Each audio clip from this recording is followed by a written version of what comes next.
তোমাদের যদি মনে করো এই দুই ধরনের সমস্যা হচ্ছে, তাহলে তোমরা এটা জানবে যে তোমাদের রাহু খারাপ।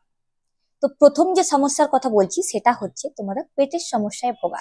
মনে করো তোমরা খুবই পেটের সমস্যায় ভুগছো, সেক্ষেত্রে তোমরা জানবে যে তোমাদের রাহু খারাপ, মানে ভালো ফল দিচ্ছে না। দ্বিতীয় যে সমস্যার কথা বলবো সেটা হচ্ছে মাথা ধরার সমস্যা। যদি তোমাদের মাথা ধরার সমস্যা হচ্ছে, তোমরা সেক্ষেত্রেও জানবে কিন্তু তোমাদের রাহু খারাপ। তো আজ আমি তোমাদের সাথে রাহুকে ঠিক করার একটা পাওয়ারফুল রেমেডিও শেয়ার করতে চলেছি। তো এর জন্য তোমাদের যেটা করতে হবে, তোমরা অবশ্যই কিন্তু এটা করবে শনিবার দিন। তো শনিবার দিন তোমরা কি করবে, একটা কাঁচের বাউল নিয়ে নেবে, কাঁচের বাউলের মধ্যে দিয়ে দেবে তোমরা 5টা লং।